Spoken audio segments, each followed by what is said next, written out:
Waktu cepat sekali berlalu ya Ibu. Kita sudah ada di bagian yang ketiga dari seri Covenant of God. Perjanjian Tuhan saudara. Dan pada bagian yang ketiga ini saya akan berbicara tentang the most important asset of the believer. Aset terpenting orang percaya. Saudara, kalau saya berbicara tentang aset, kira-kira apa yang langsung muncul di benak saudara ya? Apa kira-kira saudaraku? If I'm talking about aset, kira-kira yang langsung di benak saudara keluar apa ya? Apa? Uang, barang, properti, tanah, falas saudaraku. Tapi tahukah saudara ada satu aset yang nilainya lebih dari semua yang saya sampaikan tadi. Namanya adalah iman, Pak. Tunggu ya saudara, kenapa saya mengatakan aset yang satu ini nilainya jauh lebih dari apa yang saya sampaikan tadi. Saya ajak saudara buka terlebih dulu, kita lihat di dalam Ibrani pasalnya yang ke-11. Ibrani pasalnya yang ke-11 ayatnya yang ke-6 saudaraku. Boleh sama-sama baca saudara? Kita sama-sama baca ya, bagian A terlebih dulu, 2, 3. Tetapi tanpa iman tidak mungkin, katakan tidak mungkin orang berkenan kepada Allah. Ayat ini ngeri loh saudara. Tanpa iman tidak mungkin orang berkenan kepada Allah. Saya ulang lagi ya saudara. Tanpa iman tidak mungkin orang berkenan kepada Allah. Saudara kalau tidak berkenan, kira-kira Pak, ada orang datang ke rumah Bapak, Bapak nggak berkenan, bisa ketemu nggak? Nggak bisa. Kalau saudara ketemu aja nggak bisa, bagaimana saudara bisa masuk dalam perjanjian dengan Allah? Make sense ya saudaraku? Boleh nggak kalau saya katakan seperti ini? Tanpa iman semua akses masuk ke perjanjian close. Boleh nggak saya ngomong seperti ini saudaraku? Iman itu akses masuk ke perjanjian dengan Allah. Kadang kalau saya ngomong gini kayak terkesannya saya jahat ya saudaraku. Tapi sorry ya saudara. Iman itu yang menggerakkan Tuhan. Bukan air mata saudara. Maafkan saya ya, saya ngomong kayak gini terkesannya jahat saudara.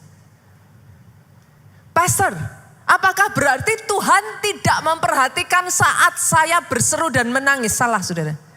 Firman Tuhan ngomong, Dia menampung air mata kita ini dalam kirbatnya. Tapi jangan salah loh saudara. Air mata kita tidak pernah menggerakkan Dia. It is faith yang menggerakkan Tuhan. Kenapa saudaraku? Alkitab berkata seperti ini. Kita lanjutkan pembacaan Ibrani ayat pasal 11 ayat yang ke-6 tadi. Sebab barang siapa berpaling kepada Allah. Artinya saudaraku, saudara yang ada di tempat ini ketika saudara mengambil keputusan menerima Yesus sebagai Tuhan dan Juru Selamat. Barang siapa berpaling kepada Allah. The moment saudara memutuskan untuk menjadi orang Kristen. Dia harus percaya bahwa Allah ada. Jadi syaratnya yang pertama saudaraku, saudara harus percaya dulu kalau Tuhan itu ada. Kalau enggak, how can you make a covenant with Him? Enggak bisa. Yang pertama saudara harus percaya dulu kalau Allah itu yes Dia ada. Tapi enggak sampai di situ saudaraku. Yang kedua bahwa percaya bahwa Allah memberi upah kepada orang yang sungguh-sungguh mencari Dia. Saya berkali-kali menyampaikan saudara, kita harus paham bahasa Alkitab. Karena bahasa gaulnya zaman itu dengan bahasa gaul zaman sekarang beda. Apa yang dimaksud bahwa Allah itu memberi upah saudara? Kalau kita nggak ngerti, kita hanya sekedar berpikir oh upah. No, kata upah di sini Pak, ini adalah bahasa yang dipakai untuk sebuah covenant. Kalau bahasanya kita manusia itu hak kewajiban. Betul ya Pak ya? Kita tanda tangan perjanjian itu ada hak, ada kewajiban. Kewajibannya dilakukan maka haknya jadi milik kita. Tapi kalau sama Tuhan itu bukan hak Bu. Kalau sama Tuhan itu reward. Bahasa yang dipakai di dalam Alkitab, upah saudara. Nanti saya akan tunjukkan kepada saudara. Bahasa yang sama akan muncul pada saat Abraham membuat perjanjian dengan Tuhan. Artinya ayat ini talking about covenant. Ayat ini sedang berbicara tentang perjanjian. Dengan kata lain, ayat ini ngomong, kalau engkau berbalik kepada Tuhan, engkau jadi orang Kristen, engkau terima Yesus sebagai Tuhan dan Juru Selamat. Pertama, percaya Allah itu ada. Yang kedua, Dia Allah yang membuat perjanjian. Kalau saudara lakukan bagian saudara, Dia Allah yang memberikan upah. Make sense ya Bu ya? Dengan kata lain saudaraku, untuk saudara bisa mengakses masuk ke perjanjian, harus ada kartu pasnya iman saudara.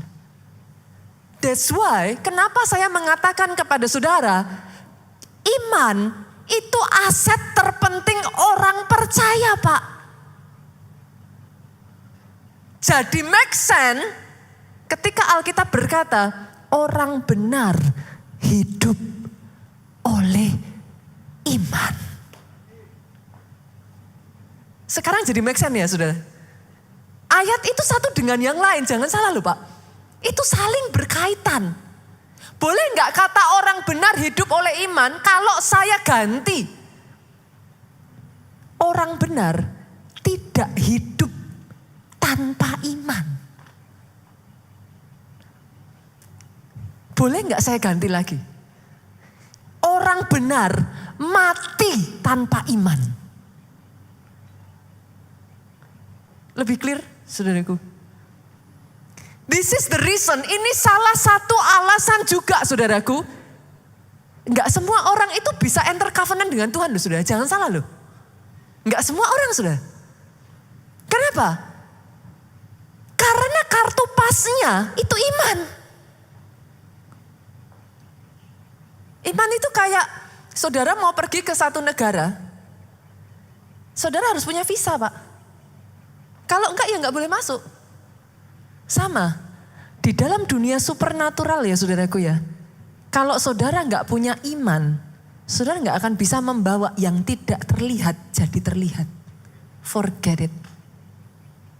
Bahasa firman kalau saya perjelas tadi, orang benar mati tanpa iman. Jangan coba-coba jadi orang benar, orang percaya, orang Kristen tanpa iman, habis.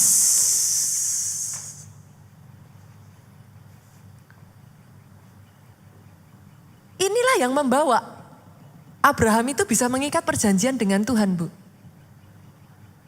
Saya ajak ya, saudara melihat ya, permulaan ketika Abraham masih namanya belum Abraham. Bahkan namanya pun masih Abram, saudaraku. Seperti apa kok sampai dia itu bisa mengalami, dia berhasil saudaraku, mengikat perjanjian dengan Tuhan. Kita lihat ya, kita buka dari Kejadian pasalnya yang ke-15. Ayatnya yang pertama sampai ayatnya yang ke-6. Kejadian pasalnya yang ke-15, ayatnya yang pertama sampai ayatnya yang ke-6. Boleh enggak sih saudara tetap dibuka ayatnya sekalipun sudah ada di depan? Boleh ya? Boleh ya? Sama-sama dibaca ya. Kita lihat ayatnya yang pertama terlebih dulu. Kemudian datanglah firman Tuhan kepada Abram dalam suatu penglihatan. Pertanyaan saya, datanglah firman Tuhan kepada Abram. Inisiatifnya dari siapa berarti? Dari Tuhan. Ini uniknya tentang perjanjian, saudara.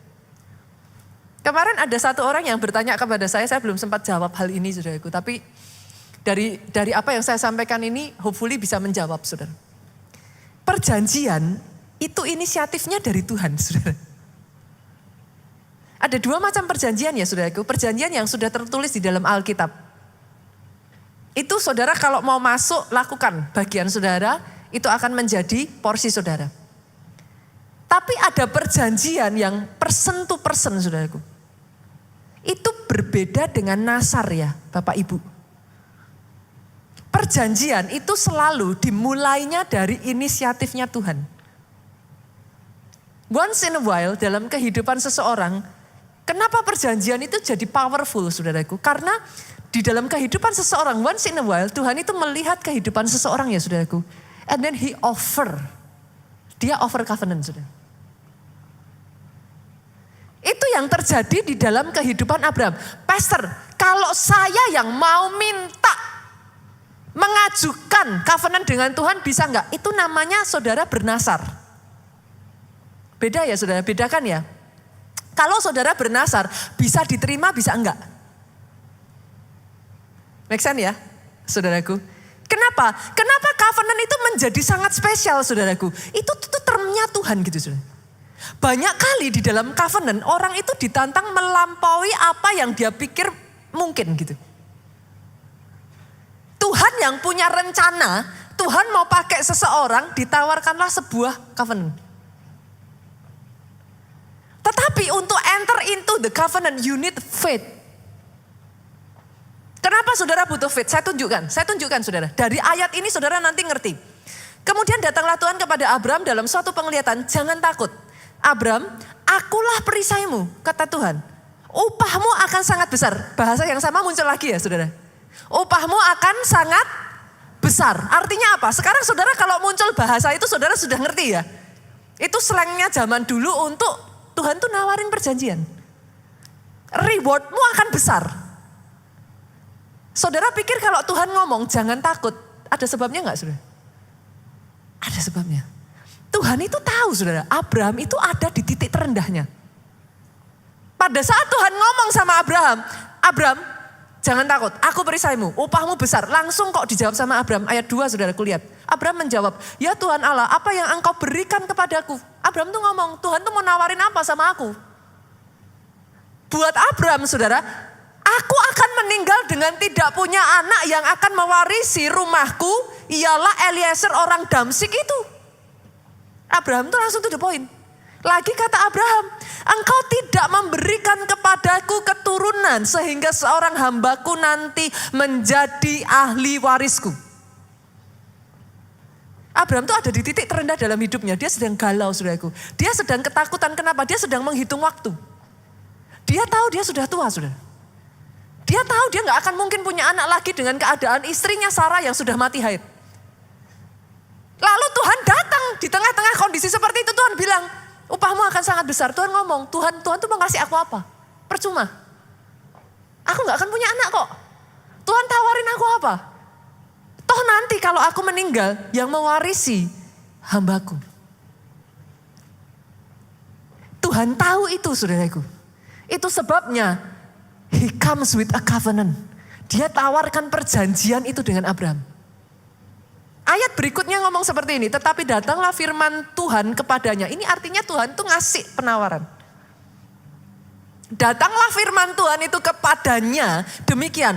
Orang ini, Eliezer, tidak akan menjadi ahli warismu, melainkan anak kandungmu dialah yang akan menjadi ahli warismu.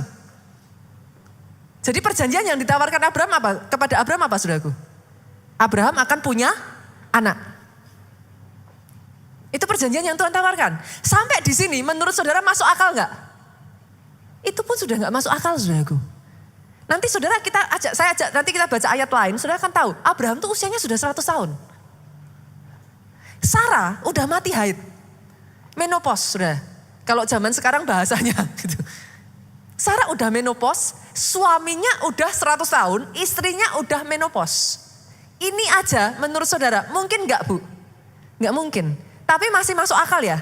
Ditawarkan anak masih masuk akal ya saudaraku. Saya ajak saudara baca ayat berikutnya. Nah ini, lihat ini saudara. Tuhan kalau kasih perjanjian sama seseorang, itu dia aimingnya itu masa depan saudara. Dia mengerti kebutuhan orang itu. Dia pakai kebutuhan seseorang itu untuk aiming di masa depan. Tuhan tahu melalui Abraham ini dia mau establish bangsa Israel sudah. Ada rencana Tuhan di dalam setiap perjanjiannya. Itulah itulah yang membuat orang yang make a deal dengan Tuhan, something special pasti terjadi. Nggak mungkin enggak. Karena memang ada rencana Tuhan, tapi tinggal orangnya ini mau enggak dipakai. Perkara yang tadi aja, itu sudah buat saya ya saudaraku. Abraham 100 tahun, istrinya udah mati haid, udah nggak mungkin lah punya anak. Di kondisi seperti itu, menurut saudara, punya anak satu aja udah bagus belum? Udah bagus nggak saudara? Punya satu aja udah puji Tuhan ya, kondisinya begitu loh. Tapi saudara tahu yang ditawarkan Tuhan sama Abraham? Kita lihat ayat kelima. Tuhan ngomong apa? Lalu Tuhan membawa Abraham keluar serta berfirman. Abraham ditarik keluar dari tendanya. Dia ngomong sama Abraham, coba lihat ke langit. Hitunglah bintang-bintang jika engkau dapat menghitungnya. Tuhan tuh tahu loh sudah. Ayat ini sendiri ngomong, Tuhan tuh sukanya gitu. Alkitab tuh sukanya gitu. Disuruh ngelakuin sesuatu yang Tuhan itu tahu. Hitunglah bintang-bintang jika engkau dapat menghitungnya.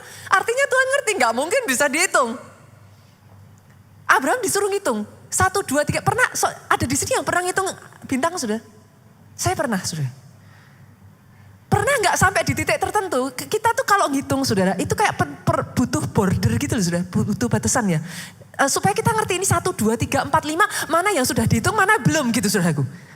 Saya pernah menghitung bintang saudara, sampai di titik tertentu, you lost count gitu. Bukan nggak bisa dihitungnya, tapi kayak ini udah kehitung belum ya tadi gitu kan saudaraku. You lost count gitu. Nah di titik Abraham lost count, Tuhan ngomong sama Abraham di ayat yang kelima ini. Maka firman-Nya kepadanya, demikian banyaknya nanti keturunanmu. Saya nggak tahu dengan saudara, buat saya ayat ini blows my mind. Bagaimana saudara bisa menawarkan kepada seorang kakek yang umurnya 100 tahun, yang istrinya sudah menopause, yang satu anak aja nggak punya setelah puluhan tahun menikah. Bukan hanya ditawarkan punya keturunan, tapi ditawarkan sebanyak itu loh nanti keturunanmu. Jujur, saya ajak saudara jujur. Bu, kira-kira saya nggak tahu keadaan apa yang menurut ibu mustahil terjadi atas hidup ibu. Tuhan datang sama ibu, Tuhan tawarkan perjanjian. Sama seperti Abraham ini. Keadaan yang totally mustahil Pak, buat Bapak apa? Setiap orang punya. Kira-kira menurut saudara, kalau saudara jadi Abraham, saudara akan langsung amin gitu? Jujur loh saudara, pasti loh. Kita setidaknya gini, Tuhan PHP. Jangankan Abraham ya saudara, banyak orang menanyakan kepada saya apakah jin itu kalau orang bilang bonus gitu. Salah saudara. Saya itu mengusahakan untuk punya anak yang ketiga itu sudah lama. Anak saya pertama dan kedua itu lahir bahkan tanpa saya planning gitu sudah. Sejak dari awal kami menikah, kami tuh kepengen punya 3 anak. Saya dari keluarga yang tiga anak, kebetulan Pak Pastor Jo juga dari keluarga yang 3 anak gitu. Jadi kami tuh kepengen punya 3 anak saudara dari awal. Tapi saudara, waktu Jen itu saya ngusahain sampai inseminasi saudaraku. Saya tuh sampai 2 kali inseminasi. Saya suami istri itu benar-benar subur saudaraku. Dokter tuh sampai waktu kami datang ya dokter tuh geleng-geleng, kamu ngapain? Kamu tuh subur. Gak usah di program-program, nanti kan punya anak. Tapi kenyataannya dari anak saya yang kedua sampai anak saya yang ketiga itu 7 tahun selisihnya saudara. Saya mengusahakan. Jadi Jen itu bukan bonus. Saya tuh mengusahakan. Sampai di satu titik tertentu, saya kayak ngomong sama diri saya sendiri, saudara. Manusia suka gitu ya. Udahlah, punya 2 juga udah anugerah. Ngayem-ngayem, saudaraku. Udahlah, karena setelah sekian tahun kami berusaha, gak ada hasil. Udah program, udah apa, saya tidak sampai go to bayi tabung ya saudaraku. Karena saya udah punya anak pertama dan kedua gitu. Jadi saya berpikir I don't need gitu. Saya gak butuh sampai ke bayi tabung gitu. Tapi saya berusaha sebisa mungkin saudara. Sampai di satu titik, saya ingat sekali itu bulan Desember. Tuhan tuh ngomong, kamu saya kasih anak 1 lagi. Begitu saya dengar Tuhan ngomong gitu, saya dengan cepat langsung kok saudara. PHP Tuhan. Gitu. Saudara mengerti yang saya maksudkan? Itu aja saya baru posisi sekitar 5 tahun lebih. Mengusahakan untuk punya anak dan gak bisa punya anak. Saudara kebayang dong posisinya Abraham. Puluhan tahun loh. Pada saat Tuhan ngomong seperti itu, saudara pikir Abraham langsung yes, amin. Gitu saudara. Alkitab mencatat Sarah tertawa. Karena memang secara manusia gak mungkin. Tapi coba lihat saudara. Apa respon Abraham? Ayat 5 itu blow my mind. Ayat 6 lebih blow my mind. Ayat 6 ngomong seperti ini. Sama-sama yuk kita buka. Jadi saudara bisa langsung baca. 2, 3. Lalu Abraham bilang kepada Tuhan. Tuhan PHP.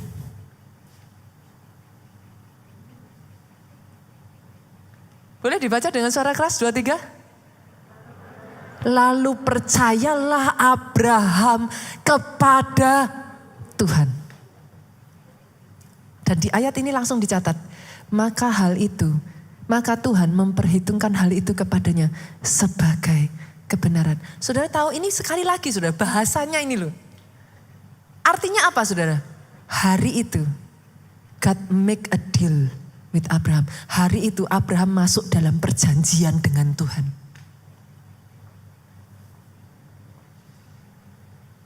Itulah perjanjian saudara. Saudara harus tahu. Kenapa orang-orang yang dalam kehidupannya ya make a deal with God. Itu something will happen. Gak bisa gak. Pasti. Pasti saudara. Karena seringkali yang Tuhan tawarkan itu something impossible Pak. Saya pernah menceritakan kepada saudara. Once I make a deal with God. Saya pernah cerita kepada saudara, saya pernah ada di kondisi hampir kecelakaan pesawat ya saudara. Pesawat itu sudah miring saudara, sudah seperti kayak, setidaknya itu yang saya tahu saat itu saudara. Sudah seperti kayak terbawa angin begitu saudaraku. Itu sudah kayak terjun bebas saudara. Dan orang-orang di dalam pesawat itu udah kayak yang teriak-teriak itu loh Pak. Kayak yang wah masing-masing dengan bahasanya, saya bahasa roh saudaraku yang lain dengan bahasanya masing-masing, ada yang nangis, ada yang dalam keadaan pesawat itu udah parah saudara. Di titik itulah saudaraku, Tuhan itu seperti kayak nawarin saya. Kamu mau selamat? Itu tuh nyebelin banget saudaraku. Siapa yang enggak gitu saudara. Saya tuh waktu itu ngomong sama Tuhan, Tuhan, bahwa aku pesawat ini mendarat dengan selamat. Oke. Saya tuh bisa ngelihat saudaraku. Kejadian itu tuh benar-benar kayak dipakai Tuhan begitu rupa. Tuhan tuh kayak semudah itu. Oke. Tapi saya tahu saudara, saya nggak tahu gimana cara ngomongnya sama saudara. Saya tuh bisa lihat sudut matanya Tuhan itu loh saudara. Apa bahasa saya ya? Saya tuh ngerti. Kayaknya bukan cuma oke titik deh ini. Saya tahu oke-nya tuh koma gitu saudaraku. Oke apa Tuhan? Tidak semudah itu pada saat di atas ya saudara. Kalau diceritakan di sini udah lucu gitu saudaraku. Tapi di atas itu udah segala macam perasaan jadi satu saudaraku. Sesederhana Tuhan mintanya satu loh saudara. Tuhan gak minta yang lain-lain. Tuhan itu paling tahu. Kamu harus tetap khotbah. Itu saya langsung lemes. Udah lemesnya double saudaraku. Itu antara milih buah si malakama saudara. Buat saya. That time I make a deal with my God. Saya nggak tahu bagaimana dalam kehidupan setiap orang itu Tuhan itu datang dengan cara-cara yang berbeda-beda saudara. Tapi ketika Tuhan menawarkan perjanjian itu, you know it. You know it. Saudara tahu itu. Dan izinkan saya mengatakan ini saudaraku. Jenis iman yang dibutuhkan untuk saudara close the deal with God. Itu bukan hanya sembarangan iman saudaraku. Kita lihat dalam kehidupan Abraham ya, kita buka yuk Roma saudara. Satu ayat dengan ayat yang lain itu saling berhubungan saudaraku. Itu sebabnya ketika saudara membaca di dalam Alkitab, saya mengatakan kepada saudara, buat saudara yang serius, beli konkordan. Gak bisa enggak. Saudara kan bingung kalau enggak. Satu dengan yang lainnya saudara gak akan punya kemampuan untuk mengingat sebegitu banyaknya saudara. Konkordan itu akan membantu saudara. Roma pasal yang keempat ayat 18 sampai 22. Saudara yang mau tahu the way of faith, jalannya iman, ayat ini berbicara dengan sangat jelas sekali saudaraku. Sebab sekalipun tidak ada dasar untuk berharap, namun Abraham berharap juga dan percaya bahwa ia akan menjadi bapak banyak bangsa. Menurut yang telah difirmankan, demikian banyaknya nanti keturunanmu. Ayat ini berbicara tentang tadi yang baru kita baca di Kejadian. Saudara, saudara mau tahu the way of faith? Sekalipun tidak ada dasar berharap.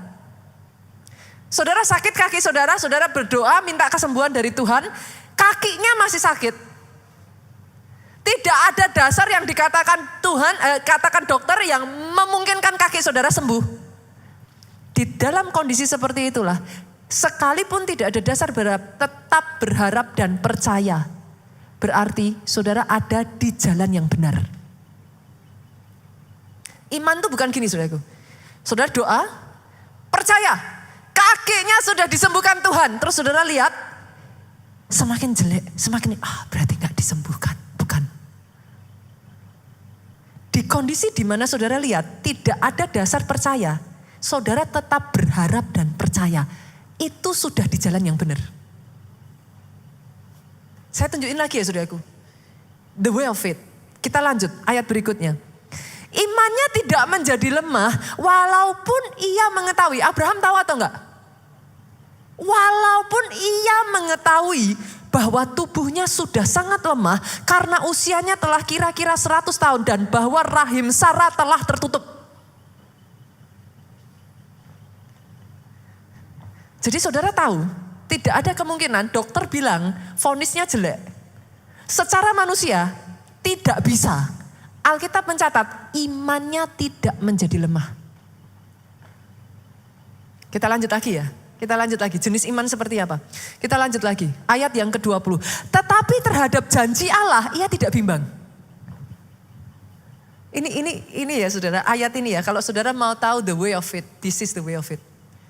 Terhadap janji Allah ia tidak bimbang karena ketidakpercayaan, malah ia diperkuat dalam imannya dan ia memuliakan Allah. Itu artinya apa saudara? Artinya kayak gini Pak. Janjinya kaki saudara sembuh. Kondisinya tambah sakit tambah parah. Saya gamblangkan ya saudara arti ayat ini. The way of faith, imannya tidak jadi lemah, malah ia diperkuat oleh keadaan yang seperti itu. That is the way of faith. Kalau saudara berjalan bersama dengan Tuhan dan saat ini kondisimu tidak sebagaimana mestinya, engkau tidak menjadi lemah, malah engkau memperkuat dirimu, you are in the right track. Iman itu bukan gini loh saudara. Dirasain, tadinya gak bisa gerak, sekarang bisa gerak. Imanku bangkit. Bukan. Itu yang jadi masalah dengan iman saudara. Iman itu dasar. Dia gak butuh dasar lain. Saudara bisa mengerti yang saya katakan? Dia itu dasar. Masalahnya dari manusia, kita itu butuh dasar untuk berpijak, saudara. Dan kita menggunakan 5 panca indera kita ini sebagai dasar. Apa yang dilihat mata, apa yang didengar telinga, apa yang saudara bisa rasakan, saudara pegang, bisa saudara kecap, itu saudara jadikan dasar. Itu yang jadi masalah. Iman itu dasar Pak.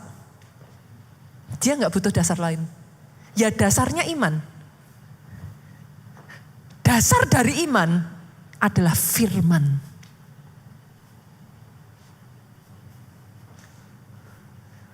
Iman atas dasar firman. Jadi kalau pastor, pernah nggak pastor ngadapi kayak gitu, pastor goyang? Pernah. Loh, masih manusia saudara. Lah apa saudara pikir di depan mata semuanya penanda-penandanya negatif semua terus saudara, kayak gitu. Gila apa saudaraku?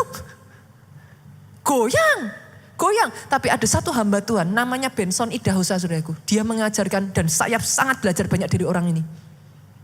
Dia salah satu rasul Afrika saudara. Ini orang gila saudaraku. Saya belajar dari orang ini arti iman. Dia katakan saudara, pada saat imanmu goyang, engkau melihat yang di depan matamu berbeda dengan apa yang dijanjikan Tuhan. Tutup mulut katanya. Enggak usah disampaikan apa-apa. Tahu enggak pastor? Tahu. Situasinya jelek tahu enggak? Tahu. Tutup mulut.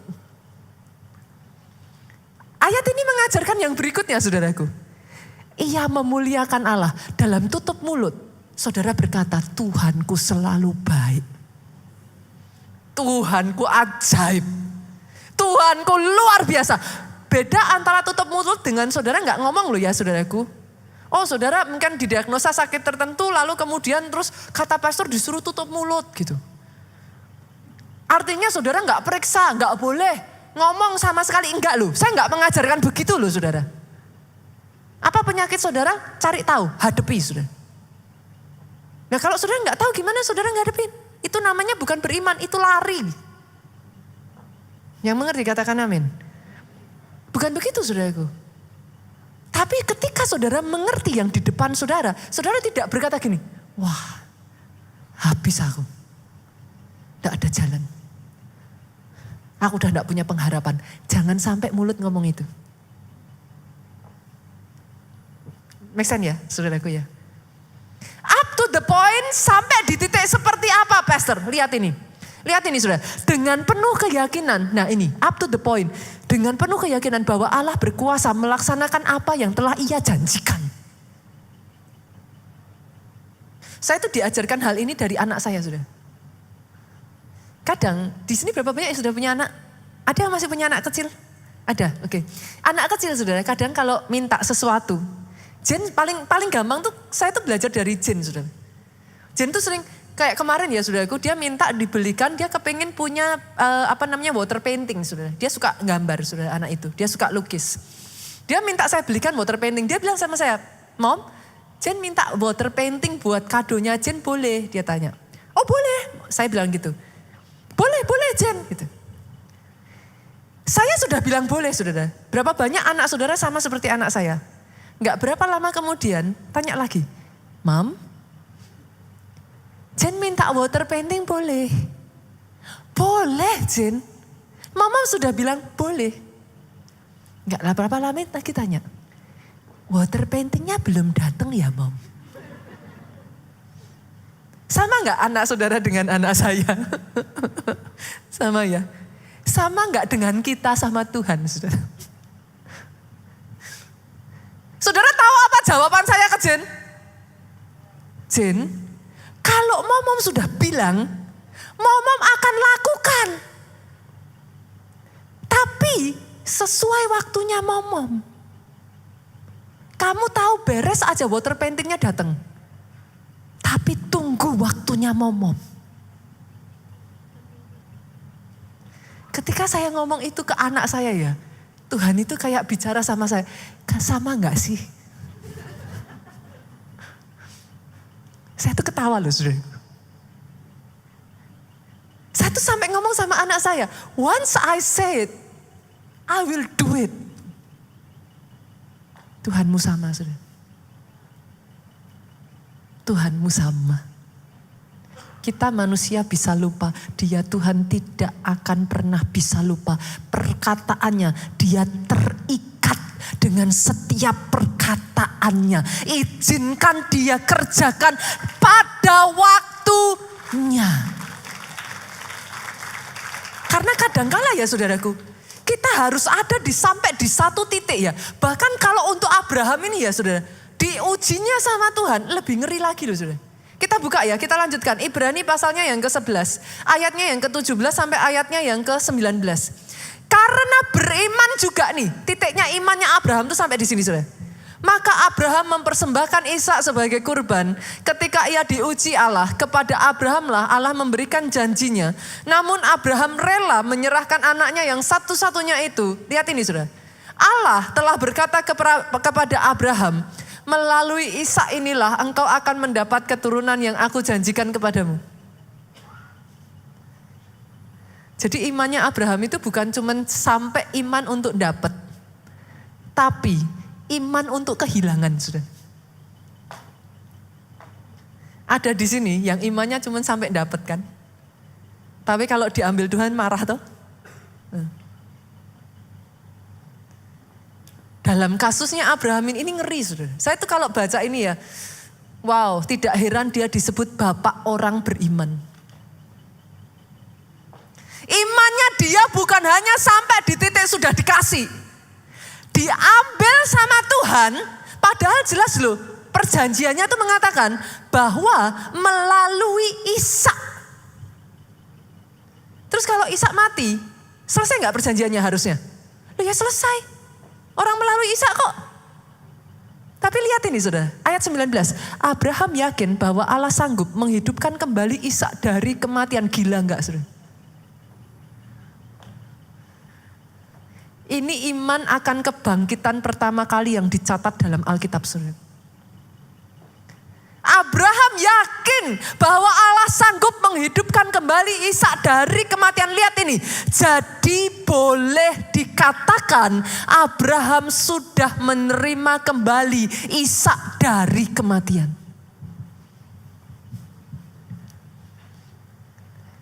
That is what faith can do. Ngeri ya saudara. Saya tuh kalau bicara ini ya saudara, saya merinding saudara. Can you imagine orang Kristen tanpa iman saudara? Habis. Orang Kristen tidak bisa hidup tanpa iman. Gak bisa Pak. Gak bisa.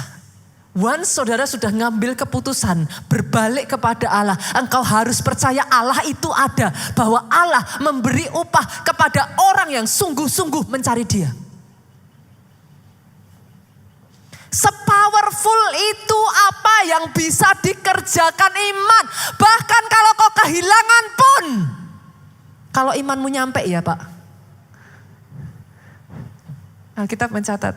Seperti engkau sudah menerimanya dari kematian.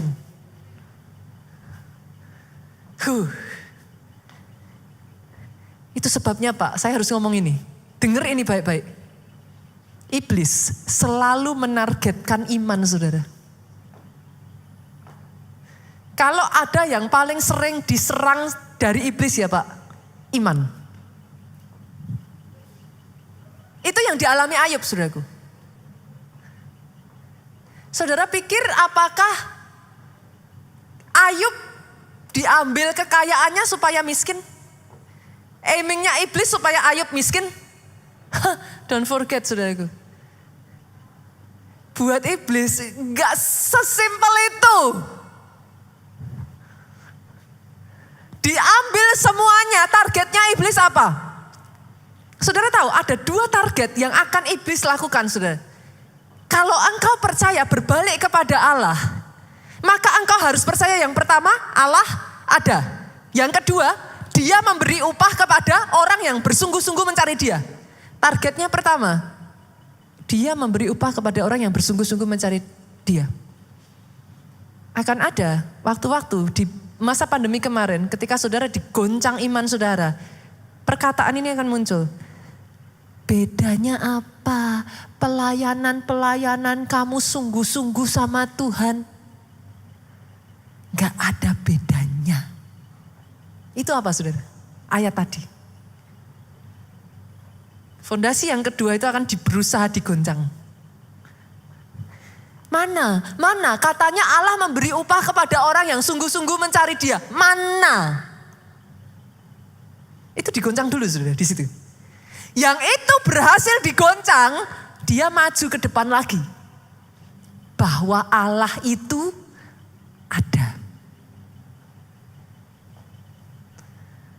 Pernah di momen-momen pandemi ada sebagian dari saudara yang menanyakan Tuhan masih ada enggak sih? Sekarang saudara tahu ya, iblis itu aimingnya gak ada yang lain saudara. Banyak orang Kristen malah gak ngerti, iblis itu malah lebih ngerti saudara. The biggest asset, the most important asset in the believer's life is your faith. Dia akan target itu terus. Everything dia akan lakukan, dia akan hancurkan satu titik itu. Kenapa? Orang benar mati tanpa iman.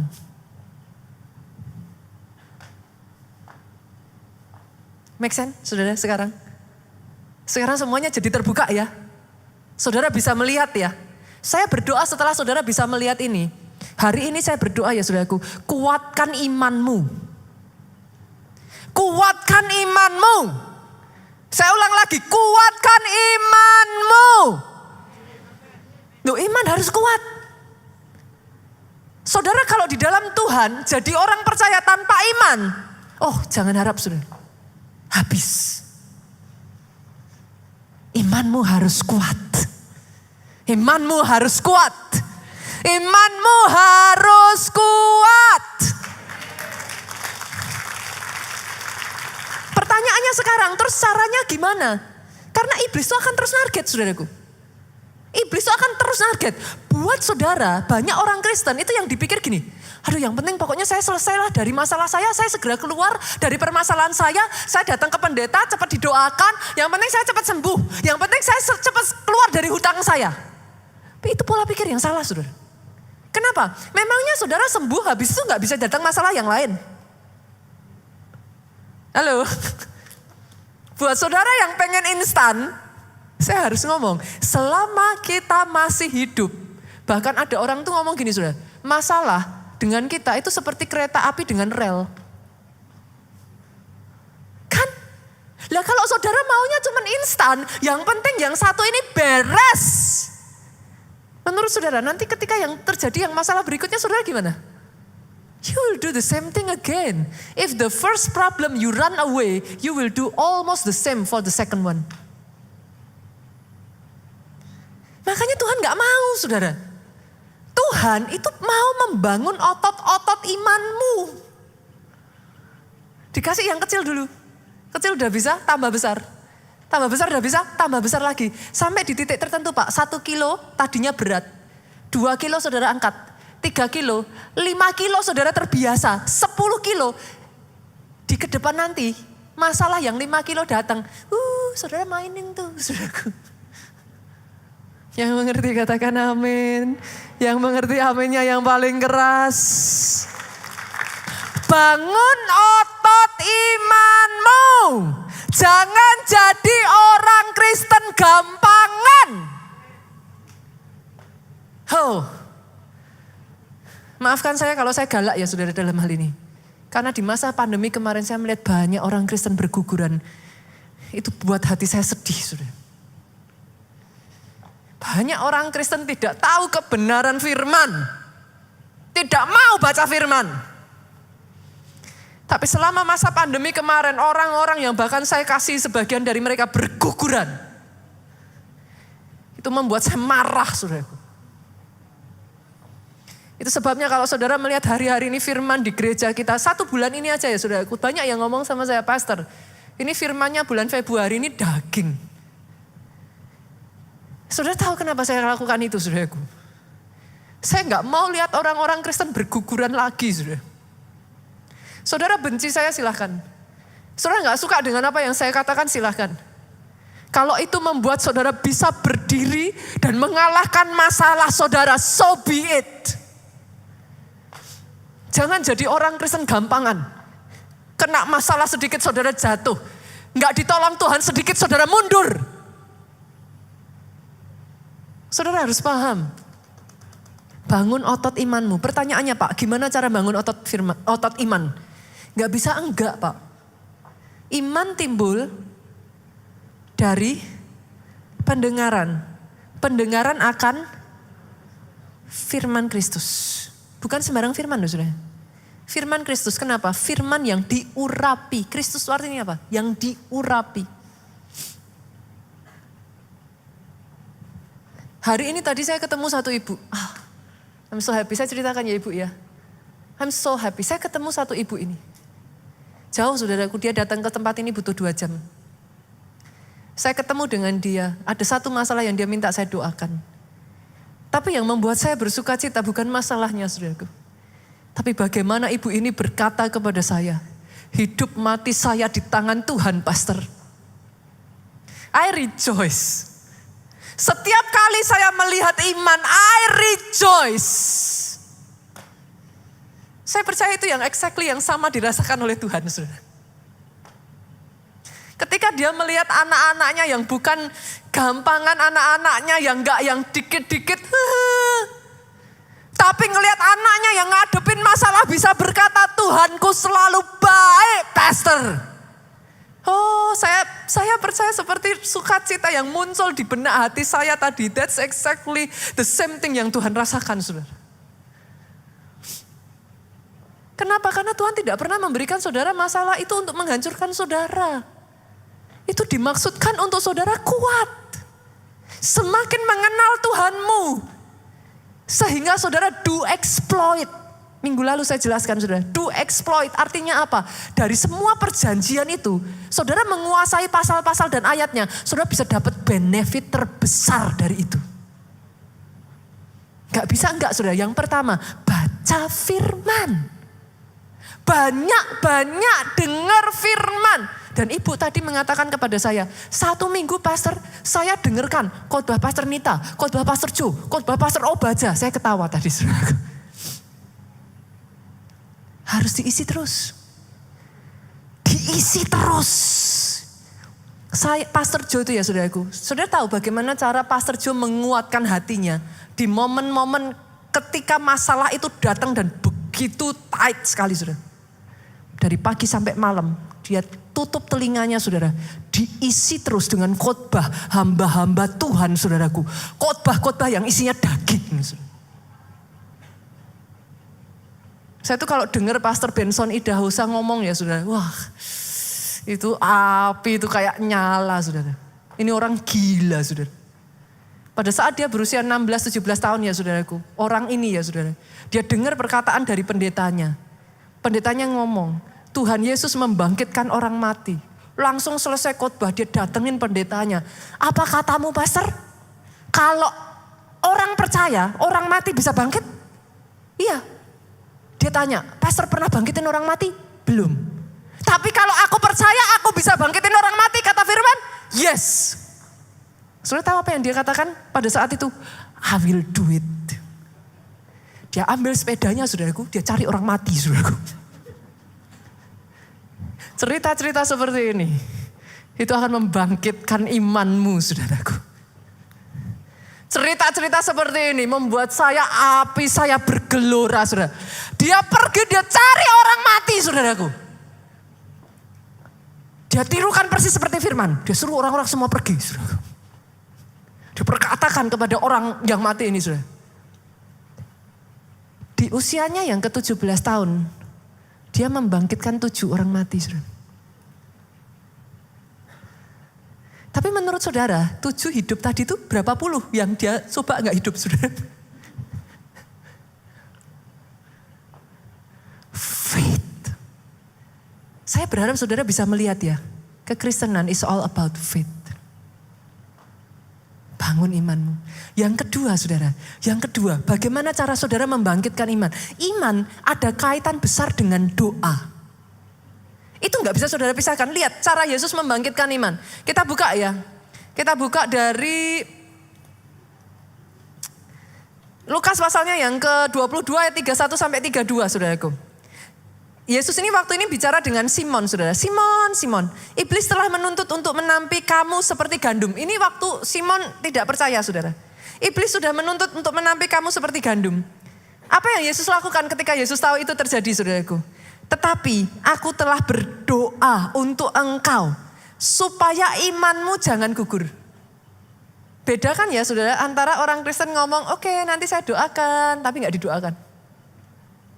Makanya saya paling gak mau hanya sekedar ngomong nanti saya doakan. Hati-hati loh saudara. Doa orang benar jika didoakan dengan yakin besar kuasanya. Waktu saudara bilang sama seseorang, saya doakan, you better pray. Saudara tahu cara hamba-hamba Tuhan di Nigeria menjadikan apa yang mereka doakan, saudara.